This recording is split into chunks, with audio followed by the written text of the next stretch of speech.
Good morning, everybody. I think you can hear me fine. So it's a pleasure to be here. I'm going to talk to you a little bit today, as we said, about fitting binary to existing steam cycles, and also cover the technology selection, when to do binary, when to do steam, and when to do combined cycle. And then I will also talk specifically about the technology which EXERGY, which is my company, not only a definition by gear, but also our company name. I'll talk about the technology we employ on those plants. First of all, just to give you a background, as I say, my company is an Italian supplier of organic Rankine cycle plants. We are approximately 130 people in Italy, and we do ORC for geothermal, but also waste heat, biomass, and solar.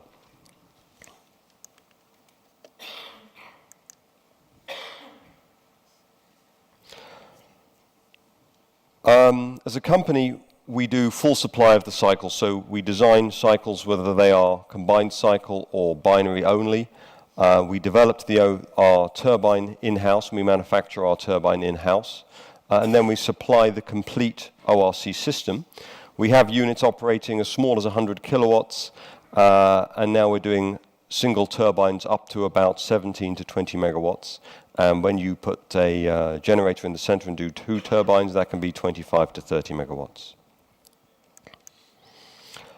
We have the advantage of being a flexible small company, yet still have the backing of a larger holding company. In this case, it is a $1.2 billion per year Italian family holding with a very, very diverse structure. These slides will be available later, so I'm moving, as you can see, fairly quickly through the slides. Let's talk now about steam cycle, binary cycle, the differences between when to use one and when to use the other.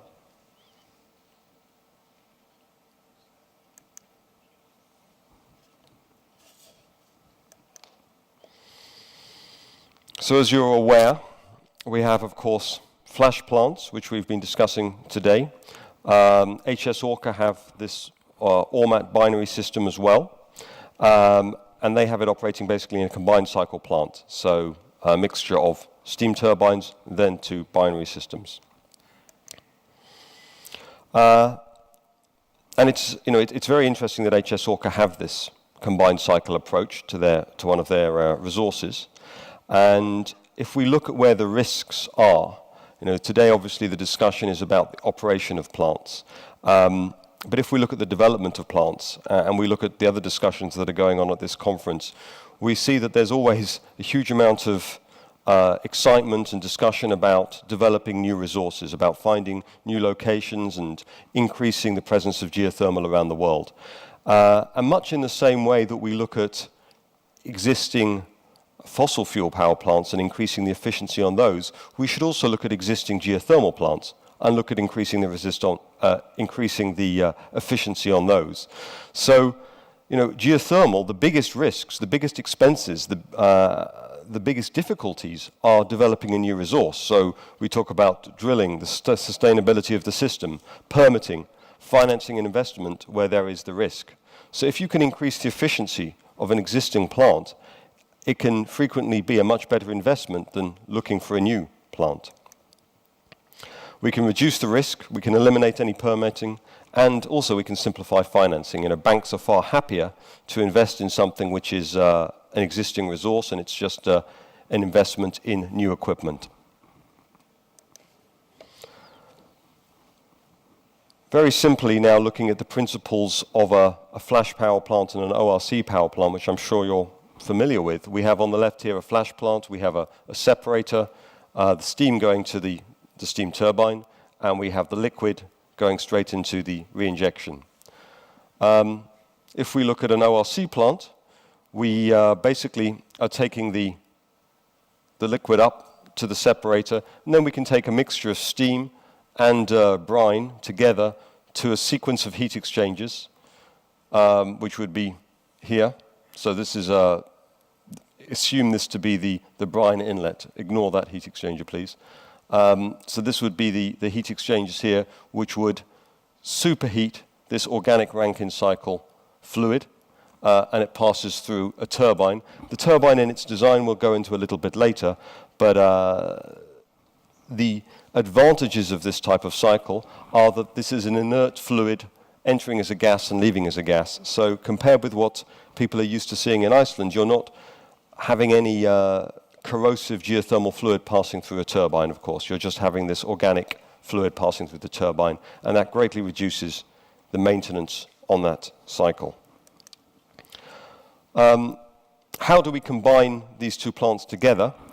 Well, basically we end up putting the retrofitted binary solution in here on a combined cycle plant. So if you have an existing steam turbine power plant, you insert the binary system here. And this is how it looks in terms of a simplified PFD, where you have the fluid coming into the separator, the steam going to a steam turbine, and the brine passing through the heat exchangers, being reinjected. But before that, it heats up this binary cycle and again goes through the turbine, condenses and comes back again.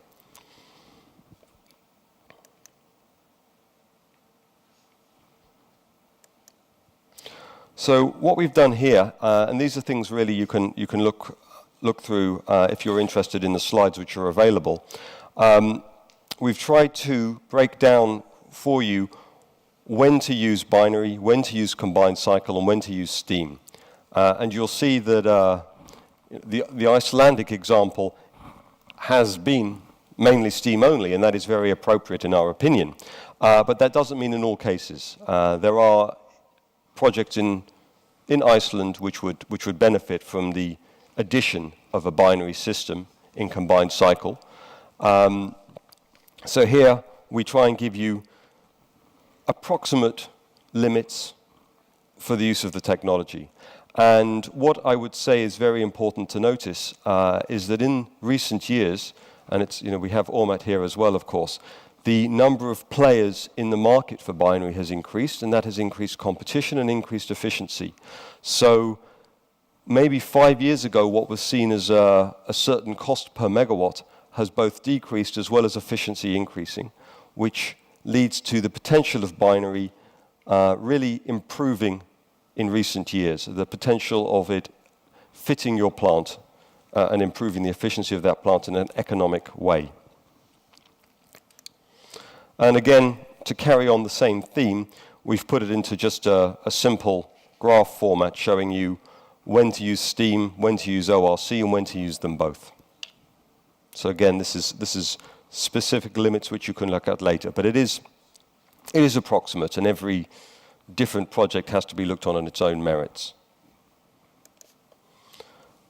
Again, carrying on the same thing here, we've tried to say when binary is best, when single flash steam is best, and when combined cycle is best, and put on little bits regarding, first of all here we have efficiency. We say that using combined cycle you can get the highest efficiency. We then go on to the specific price per megawatt. We talk about the advantages if you have a high amount of NCG, because of course the NCG can be kept in the fluid in a binary system, which can be very useful. And also in a combined cycle system, you can keep the pressure up so that the NCG remains in the system as well. We talk about O&M, and this is something which I'm sure most of you here are very familiar with, and it's something that we've already been talking about in this session. Geir was talking about how frequently he has to service some of the steam turbines, the back pressure steam turbine, I think he said every year. With a binary cycle, and again, he has familiarity with that from the old Ormat system that he has. With a binary cycle, you have none of that steam entering the turbine. So really, by taking it away from the rotating equipment, you greatly, greatly simplify the maintenance issues. And the turbine becomes this unit which you can basically forget about and just do regular servicing on the seals and the bearings.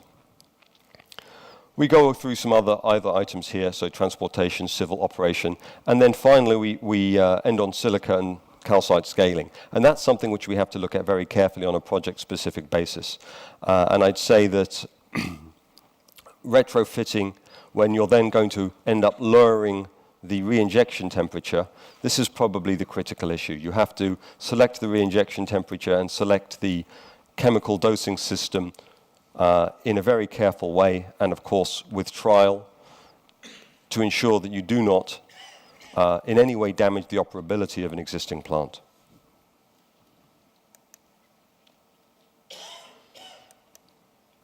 So on from that, I'm now going to talk a little bit about the type of turbine EXERGY employs. And we provide the whole organic Rankine cycle system as explained. But the heart of that technology is the turbine. It is the product we have developed in-house and the product we have patents on. And it is different to the other types of turbine you've seen on the market. So it is a radial outflow turbine. So the fluid enters axially. It is turned radially over a nose, which is a cone, and it then expands out across a single disc through a number of stages, up to 7 stages as a maximum, and then it exits vertically through the top of the turbine. Just to give you a clear explanation of that, I will see if this video now runs, which of course it doesn't. Oh, there we go. Thanks very much. That's not me. Someone's got a mouse and is doing it for me. So this is just to show you how the turbine operates. You'll see the various pieces here. You have a nose cone, which is, the emission duct, which is where the fluid is entered. You have the statoric disc, the stationary part of the turbine. Then you have the nose, which is the piece which turns the flow from axial to radial. You have the rotoric disc, so this is the single piece which contains all the stages of the turbine, the casing, the mechanical group, which I'm going to come to a little bit later, and then the connection to the generator.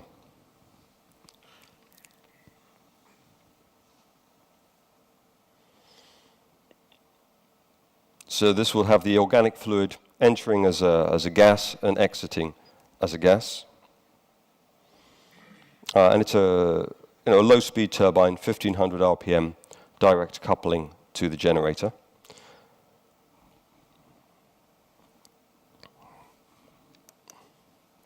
So what are the advantages of this type of turbine over an axial or a radial inflow turbine?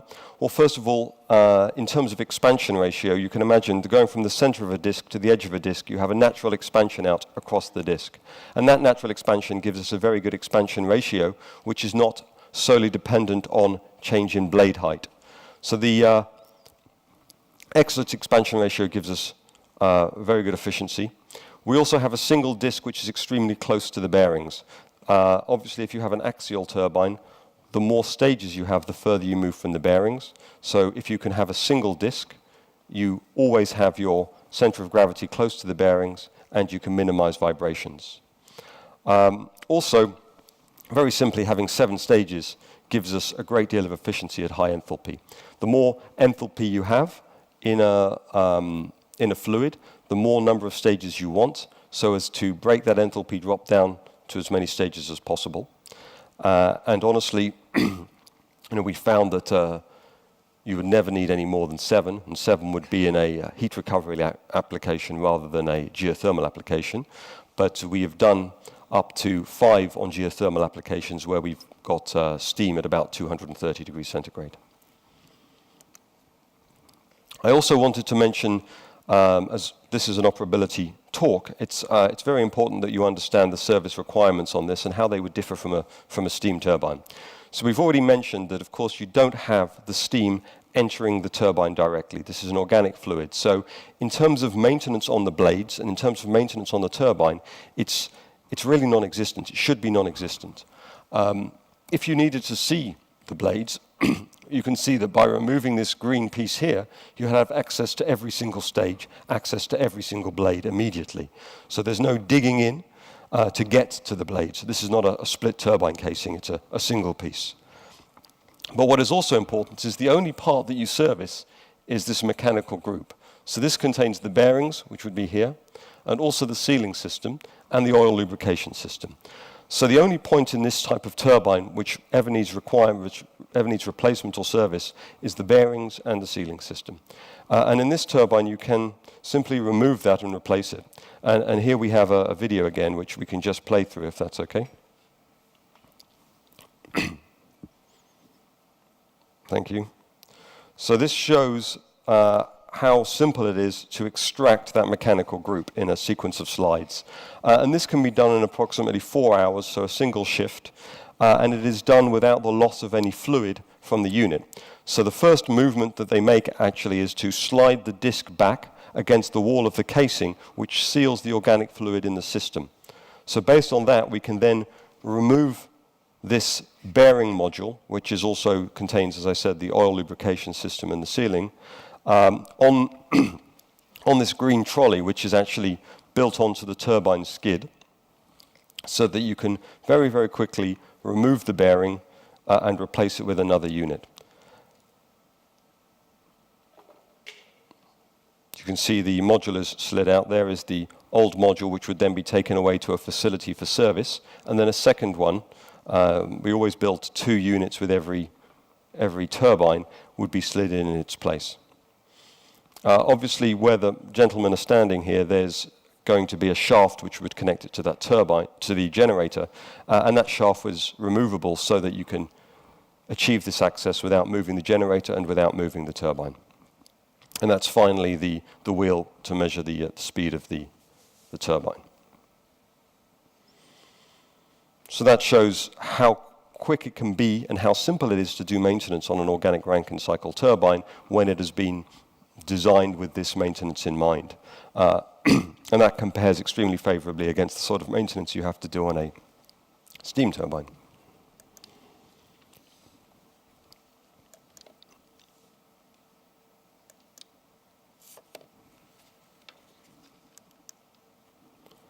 So,